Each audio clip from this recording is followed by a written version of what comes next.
Welcome to this very special edition of the KAJ Masterclass Live, the show which ensures that you profit from your time spent here with experts, either through their industry insights, information, or simply learning from them. And today we have with us Dave Gulas. He is the co-founder of EZDC3PL and also the host of Beyond Fulfillment podcast. And in a logistics world dominated by big box players, Dave has built a business on a simple bet that speed, responsiveness, and personalized care aren't just operational virtues, they are the foundation of customer loyalty. And so we'll explore with him why fulfillment is really a customer service business, how founder-led selling builds trust, and what it means to compete not on size, but on execution and relationship.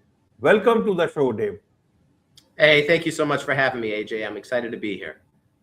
You're welcome. Welcome to the show. Welcome to India in this online form, Dave. And I'm sure not just in India, but a lot of businesses across the globe will benefit from what we are going to talk right now. We'll talk about fulfillment. We'll talk about beyond fulfillment, about customer loyalty and more. But before that, let's talk a bit about your journey, your background, so that, a lot of the audience knows who they are listening to.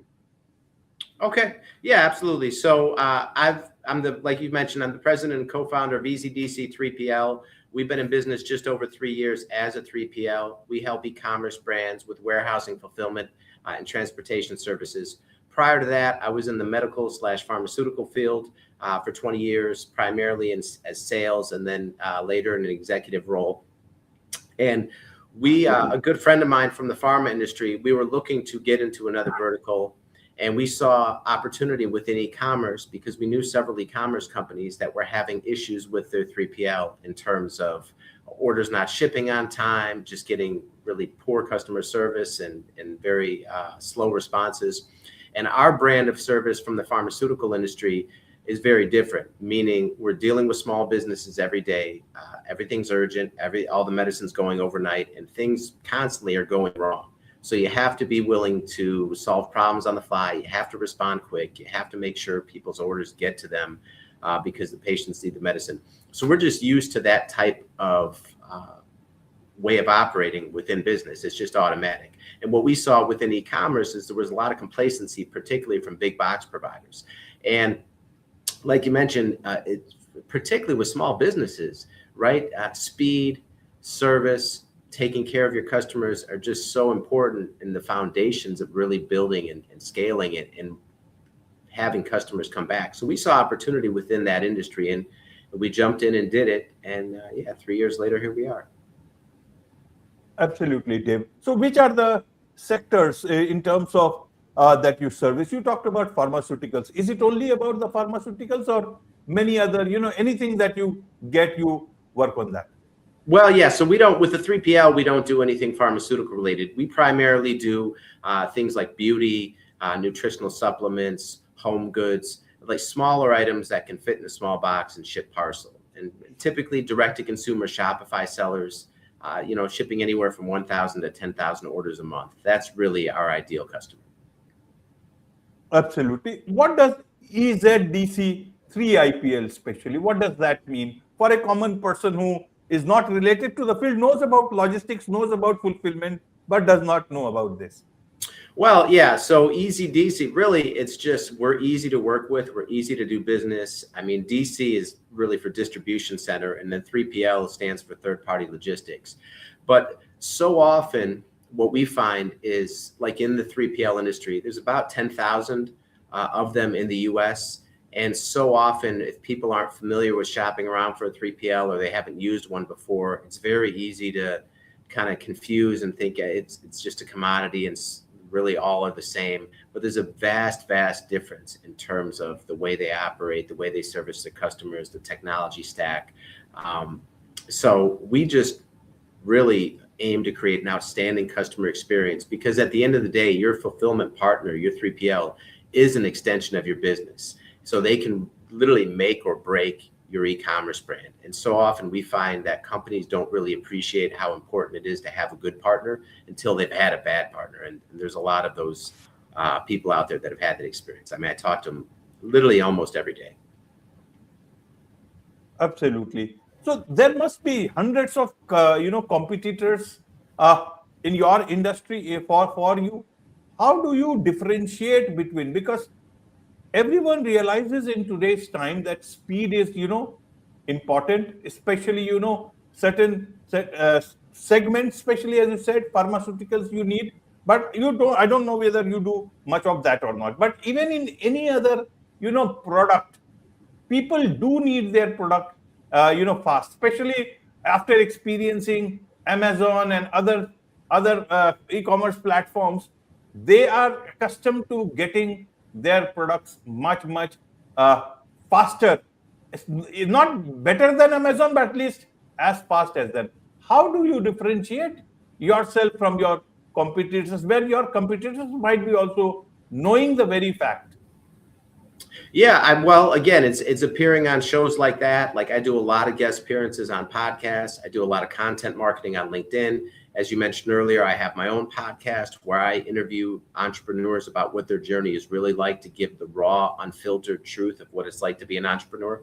So it's really just being out there and letting people know who you are, because all those things kind of work together synergistically to really build your online presence, build your search results.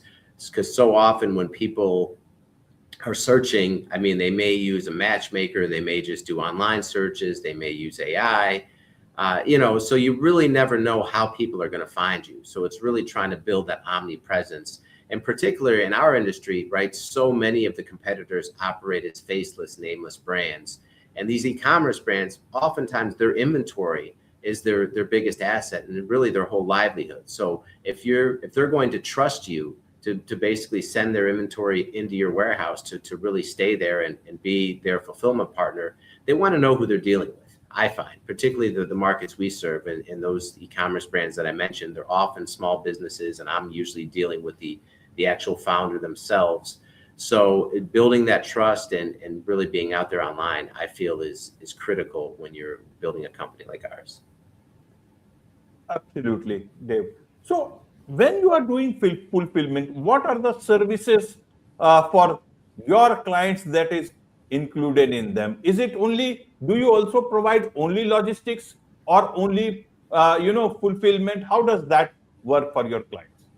Well, yeah. So the core of it is warehousing, fulfillment, and transportation services. So if you think about the journey of an e-commerce brand, so often they start with doing self-fulfillment. They'll start with a product or a service. Maybe they'll do it out of their home. Maybe they have a small office or a warehouse, and they begin building and scaling their business. And at some point, they graduate to needing to outsource that fulfillment, where basically shipping all the orders as they're growing becomes a headache. And as they grow and scale, they realize they'll need to upgrade software, the parcel rates with whether UPS, FedEx, USPS, or any combination of those. Getting the best rate is really critical to protect their margins as they scale. As you build and you have more complexity to your business, you need to scale the team out. So there's all these things that happen, and the logistics is such a huge part of it. And like you mentioned, the Amazon effect, everyone wants everything right now, right away, consumer wise. So as they build and scale, some people I've seen can really do self-fulfillment at a high level, but for the vast majority of e-commerce brands, it makes sense really to outsource that to people that specialize in it, so they can use their creative energy to stay within their zone of genius and grow and scale their business with sales, product development, all those other areas, and just leave the logistics to people that specialize in it. So it's really, that we'll house their inventory, we'll connect to their Shopify. As the orders flow in, we'll fulfill them, on time as expected. And really, we aim to just create an outstanding customer experience where it runs as a seamless arm of their business. If there's an issue, we deal with it right away. If they need something, we respond fast. If there's a problem, if we make a mistake, we own it. All those things, and it sounds like common sense, like everyone should be doing that, but you'd be shocked at how much complacency there is within the industry, and how many companies don't operate with that sense of urgency. Absolutely, Dave. So, I want to understand about the speed part. I do understand that people want speed, and people want it fast, especially in today's time, especially if it's a critical product. But why do we put so much of emphasis on speed? Is it the only hallmark of building customer loyalty? Help us. Or is it because you are talking, because you are a 3PL company? The rest of the part has to be done by the original company, who is the e-commerce platform, whoever is using it, you for fulfillment.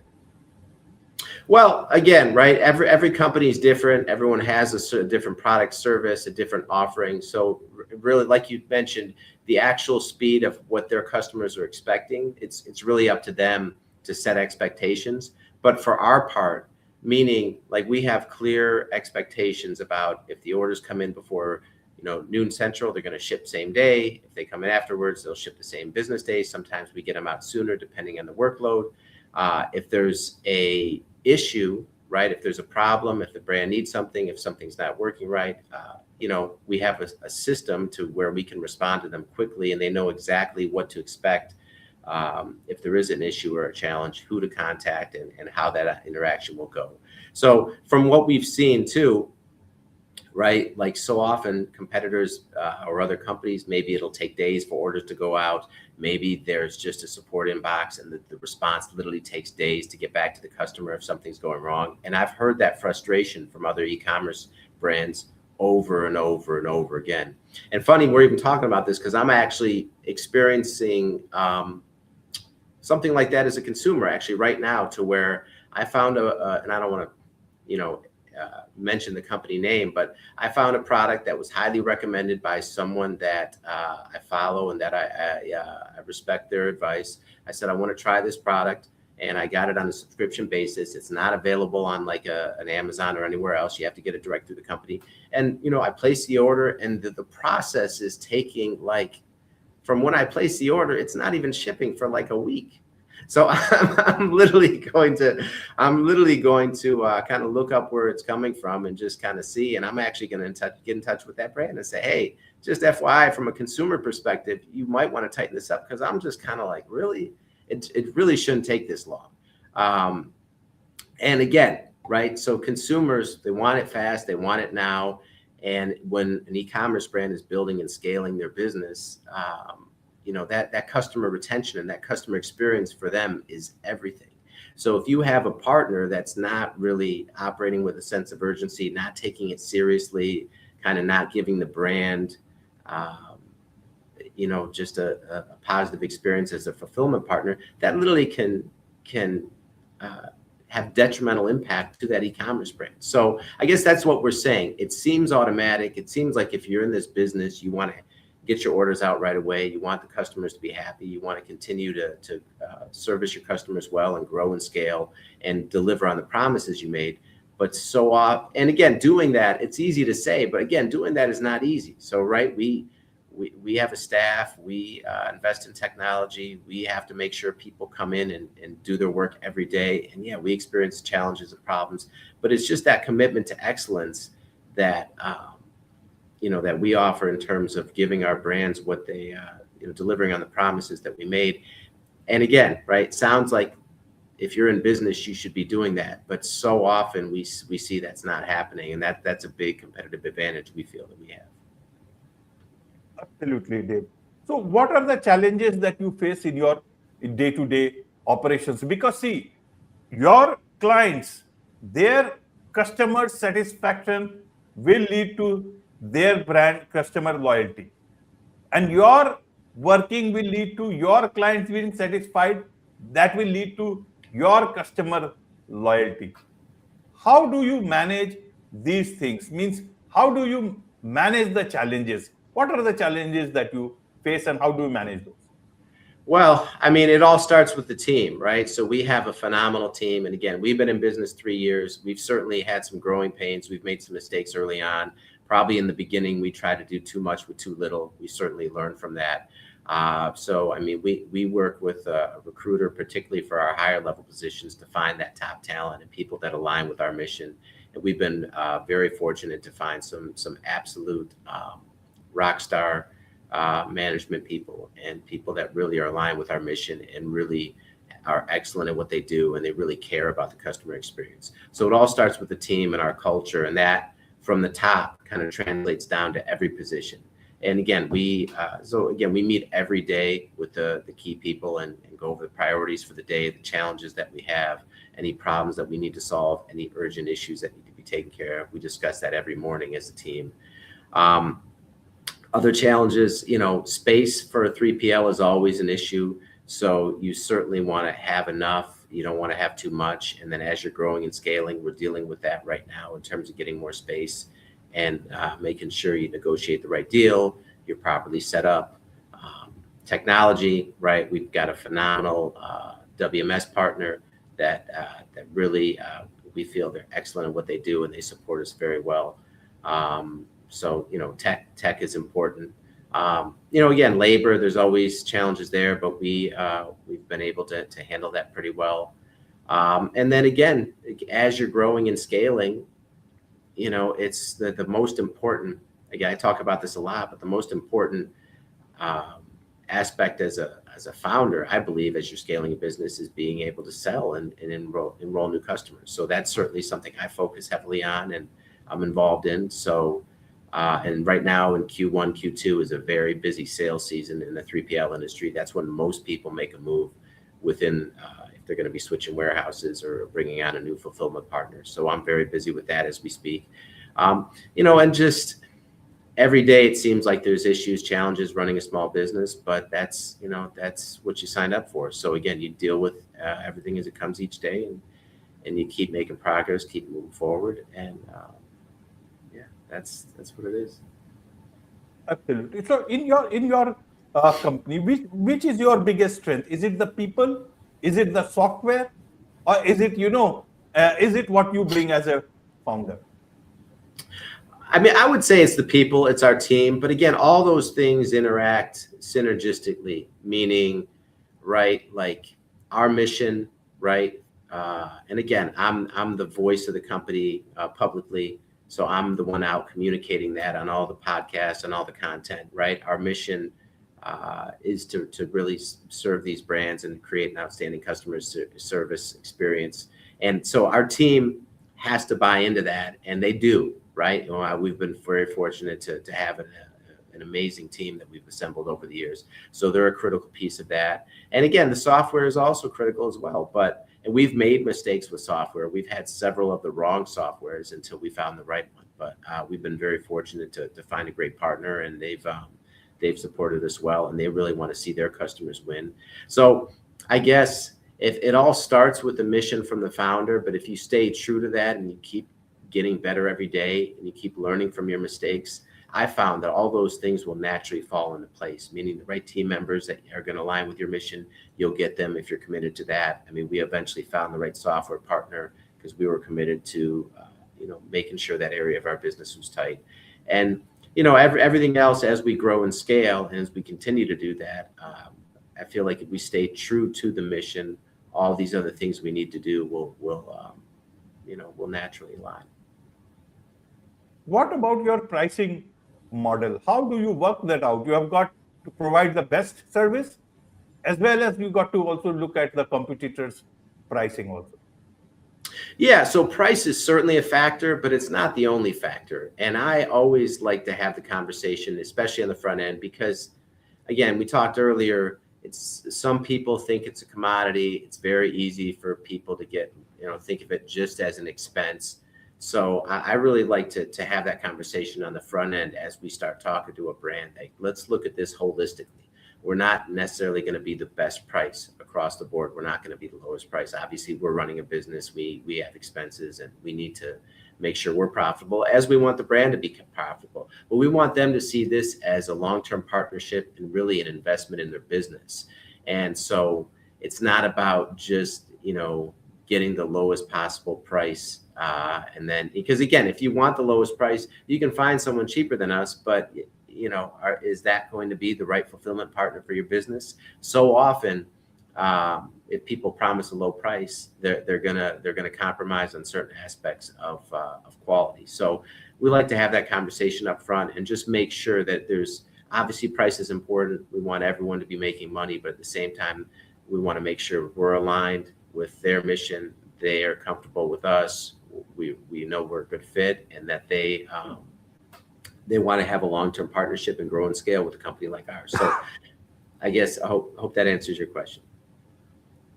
Absolutely, absolutely. Dave, one last thing I want to understand is about the how are you preparing for the future? Why I ask this is a lot of e-commerce is getting integrated with the AI stuff. Now, more and more people will be able to buy using ChatGPT or any of the other platforms, and more actions will happen where you will have to also gear up for fulfilling. How do you see this happening, and how do you get ready for such a situation when your clients' orders will also perhaps start coming on through all these, artificial intelligence models, and more AI is also being integrated into e-commerce platforms like Amazon and other places. Yeah, absolutely. I mean, listen, I'm excited about the future with that. And we're actually implementing right now AI tools to automate some of the tedious and kind of lower level tasks that we have to do, to where that'll free up our human capital to work on higher level tasks. So we're doing that ourselves right now. I'm very bullish on the e-commerce industry over the next decade for the reasons you mentioned. When you see literally AI, all these LLMs are integrating shopping within their platforms, and the way the technology is evolving so fast, even from week to week, and what AI can do for you, particularly if you're using it, it's exciting. So it's only going to lead to more business, more commerce, more opportunity. So from our perspective, we want to keep evolving, keep staying on the leading edge in terms of how efficient we can be, and being able to maximize our output with minimal input, and using AI to leverage that to be more efficient, to be better in every way. So we're excited about that, and we think that it's only going to help the industry as a whole. And so again, we're staying true to our mission of letting e-commerce brands know that we can create an outstanding customer experience for them and be that solid fulfillment partner that's going to deliver. So if we stay true to that mission, as all that continues to unfold, it's just going to help everyone. Absolutely. And how does your podcast, Beyond Fulfillment, integrate into your business, your schemes for today and as well as tomorrow? Well, so yeah, in the beginning on my founder journey, I had to learn to really do content marketing and really to get out there and be omnipresent. And at the very beginning, it was challenging. And I found that the biggest source of value I got for learning was conversations with other entrepreneurs on the same journey. So then one day the idea hit me, hey, if you started a podcast and you interviewed all these entrepreneurs and made the conversations public, the audience would get value, the guests would get exposure, it would help you as well. So that was really the essence of the show. And ever since I started putting out content to really create value for the audience, as opposed to strictly being self-promotional, it just naturally started bringing in more leads. It turned into a lead engine for the business. It organically started helping us grow customers. And again, it's been a lot of fun, and it's taken on a life of its own. So I've continued to do that over the past 2.5 years. We've put out 245 episodes at this point now, and yeah, it's helped immensely. And I get the opportunity to learn from all these successful entrepreneurs from a wide variety of businesses and really understand their challenges, the pivots they had to make, how they got knocked down and got up and kept going. And so it's some phenomenal stories for the audience, and it really helps me learn and grow and evolve as an entrepreneur. And it's been a lot of fun. So, and it's helped the business. So it's truly a win-win. Absolutely, truly a win-win, Dave. There is so much to learn about all this from you, Dave. And I'm sure a lot of businesses, a lot of people who have interest in the work that you do would like to connect with you, also connect with your podcast and learn from there. What's the best way for them to do so? Yeah, best way is to find me on LinkedIn. So that's Dave Gulas, Gulas. If you want to reach out directly, you can send me an email. That's dave@ezdc3pl.com. And if you want to check out the podcast and hear some really phenomenal entrepreneurial stories, just look for Beyond Fulfillment Podcast. We're on YouTube and everywhere else that podcasts are heard. Wonderful. With this, it's a wrap on this very special edition of the KAJ Masterclass Live. Thank you so much indeed for joining us. Thank you, AJ.